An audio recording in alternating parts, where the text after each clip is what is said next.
Red టీవీలో మీ వ్యాపార ప్రకటనల కోసం ఈ నంబర్ని సంప్రదించండి. నమస్తే. ప్రస్తుతం మనతో పాటు సీనియర్ జర్నలిస్ట్ జగదేవ్ గారు ఉన్నారు. ఆయనతో మాట్లాడదాం. నమస్తే సార్. నమస్తే సార్, ఇప్పుడు ఏపీ ప్రభుత్వం అమరావతి రైతు కూలీలకు ఇంకా రెట్టింపు చేస్తుంది, వాళ్ళకి ఇచ్చే పెన్షన్లలో రెట్టింపు చేస్తుంది. అంటే ఇదంతా సోషల్ మీడియాలో వైరల్ అవుతుంది. ఏంటంటే ఇదంతా ఒక స్ట్రాటజీ. ఇప్పుడు ఎలక్షన్స్ వస్తున్నాయి, ఒక్కొక్కటి ఇప్పుడు అందిస్తున్నారు.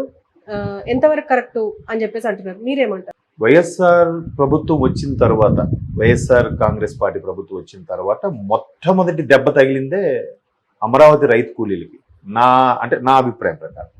ఎందుకంటే అసలు అన్ని రకాలుగా ఎంత ఇబ్బంది పడ్డారంటే, కొంతమంది అయితే ఆ ఆస్తులు అమ్ముకొని ప్రొక్లైనర్లు కొనుక్కున్నారు, కొంతమంది బుల్డోజర్లు కొనుక్కున్నారు, కొంతమంది ట్రాక్టర్లు కొనుక్కున్నారు, కొంతమంది కన్స్ట్రక్షన్కి అవసరమైన సామాను కొనుక్కున్నారు, కొంతమంది ఇట్లాగే రిటైల్ షాపులు కానీ హోల్సేల్ షాపులు లాంటివి పెట్టుకొని ఇక్కడ క్యాపిటల్ అయితే ఎస్టాబ్లిష్ అవుతున్నప్పుడు ఏవే అవసరం ఉంటాయని అందరూ రెడీగా పెట్టుకుని ఉన్నారన్నమాట. పాపం ఒక్కసారి ఈయన వచ్చేసరికి మొత్తం తలకిందులైపోయింది. ఇక్కడ ఇది క్యాపిటలే కాదు. ఏం చేస్తారు? అరే, వాళ్ళకున్న భూములు అవి ప్రభుత్వానికి ఇచ్చేసి, సరే వచ్చిన అమౌంట్తోని అది కూడా ఒక సిస్టమేటిక్గా చేశారు. అది హయ్యెస్ట్ ల్యాండ్ ఎక్విజిషన్ పుల్లింగ్ అమరావతిలో జరిగింది, అర్బన్ ఏరియా. బట్ అంత ప్లాన్డ్గా లేదా ఒకరికి ఇంటికి ఉద్యోగం ఇవ్వడం కానీ, లేదంటే దాంట్లో కొంతవరకే లీజ్ కానీ తర్వాత మీకు సెటిల్ చేస్తామని మొత్తానికి ప్రభుత్వం, చంద్రబాబు గారి ప్రభుత్వం చాలా ఒప్పందాలు చేసి, చాలా తిరిగి సర్వేలు చేసి చాలా చేసింది. సో అది ఒక్కసారిగా తలకిందులు అయిపోయేసరికి ఎలా ఉంటుంది చెప్పండి?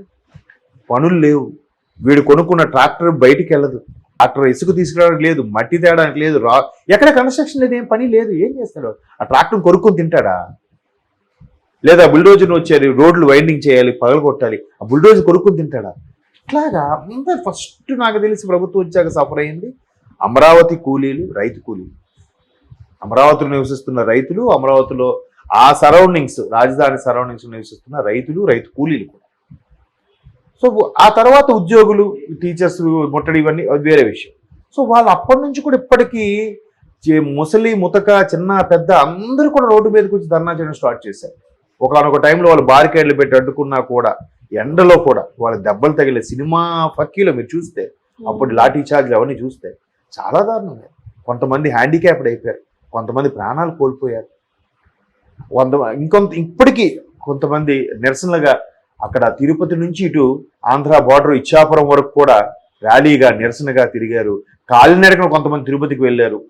ఎక్కడ అవకాశం ఉంటే అక్కడ, ఎక్కడ సీఎం బయటకు వస్తే అక్కడ నిలబడి ప్లకార్డులు పట్టుకొని నిరసన తెలియజేసే ప్రయత్నం.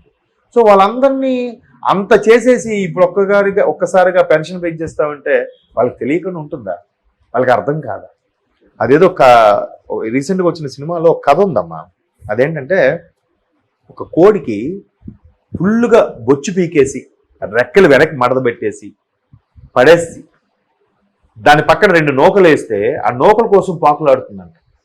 ఈ ఏకలు పీకేసింది గుర్తుండదు, రెక్కలు విరిచేసింది గుర్తుండదు, అంత హింసను గుర్తులేదు, ఆ నూకలకి ఏరుతుందంట. అట్లా ఉంటుందంట రాజకీయం అనేది. సో అలా అనుకుంటున్నారు. అన్ని వేళల్లో పాచిక పారదు కదా. అట్లా అంత ఇబ్బంది పడిన తర్వాత ఎవ్వరు ఇన్ కేసు ఏ ఒక్కరిని కదిలించినా ప్రభుత్వ వ్యతిరేకత ఉంది, కాదనట్లేదు. కానీ ప్రభుత్వ వ్యతిరేకత తీవ్ర స్థాయిలో, అసలు పేరు చెప్తేనే మండిపోయే రేంజ్లో ఉండేది మాత్రం అమరావతి కూలీలు, అమరావతి రైతులే ఎక్కువగా. చెప్తున్నాను కదా, ఎక్కడికక్కడ స్తంభించిపోయిందమ్మా. ఇప్పుడు చూసారా, 2004లో సునామీ వచ్చినప్పుడు ఎక్కడైతే తీర ప్రాంతంలో, తమిళనాడులో మద్రాసు తీర ప్రాంతం సంబంధించి కొంతమంది ఎంత కోటీశ్వరులు బీచ్లో పెద్ద పెద్ద రిసార్ట్స్ మెయింటైన్ చేసిన వాళ్ళు అన్నీ కొట్టుకెళ్ళిపోతే, ఆయన కోటీశ్వరుడు అంటే అప్పుడు ఒక ఆర్టికల్ వచ్చింది. అంత కోటీశ్వరుడు, ఆయనకి చెన్నైలో పెద్ద పెద్ద షీషోర్ ఏరియాలో ఆస్తులు ఒక్కొక్కటి కోట్లు పలికేదాన్ని ఒక్కసారి అంతా తుడిచిపెట్టుకుపోయింది. ఆయన ఫ్యామిలీ కూడా మరణించారు. ఆయన ఆఖరికి ఒక బీచ్లో ఒక రాయి మీద నిలబడి అట్లా సముద్రం చూస్తూ ఉన్నాడంట. ఆ ఫోటో వేసి ఆర్టికల్ రాశారు. ఒక్క రోజులో జీవితం తలకిందులైపోయింది. సో అలాగే జరిగింది ఇక్కడ కూడా. ఒకసారి గవర్నమెంట్ ఫామ్ అయింది, మొత్తం తలకిందులైపోయింది. ఇప్పుడు ఏదైనా కక్ష సాధించి చేయాలంటే ప్రతిపక్షం ఎవరు? టీడీపీ. వాళ్ళ మీద చేయండి. వాళ్ళ మీద ఆల్రెడీ చేస్తున్నారు కదా, దిగుపడుతున్నారు కదా. అక్కడ నివసించే ప్రజలు, సామాన్యులు, రైతులు, రైతు కూలీలు వాళ్ళు ఏం చేశారు? వాళ్ళకి ఇంపాక్ట్ అవుతుంది కదా. మీరు వాళ్ళని చెయ్యాలని అనుకోవట్లేదు. గత ప్రభుత్వం తీసిన నిర్ణయాలని క్యాన్సిల్ చేసేయాలనుకున్నారు. ఓకే, గత ప్రభుత్వం తీసుకున్న ఇష్యూ చేసిన జీవోస్ అని క్యాన్సిల్ చేయాలనుకున్నారు. కానీ దానికి పరోక్షంగా ఈ ప్రతిపక్షాలు కూడా నాకు తెలిసి సఫర్ అవ్వట్లే.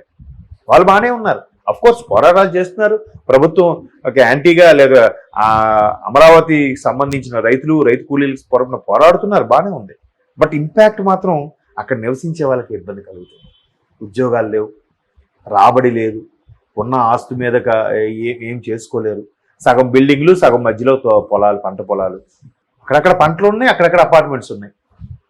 నేను ఒక 2022లో ఒకసారి వెళ్ళాను అలాగా ఆ తాడేపల్లి ఏరియాకి. అయితే అదొక పెద్ద 3 BHK ఫ్లాట్. దాని రెంట్ ఎంతో తెలుసమ్మా? 8,000. 8,000 3 BHK ఫ్లాట్. మళ్ళీ మీరు అబ్జర్వ్ చేస్తే తెలంగాణలో అపార్ట్మెంట్స్కి ఆంధ్ర అపార్ట్మెంట్స్ చిన్న తేడా ఉంటుంది.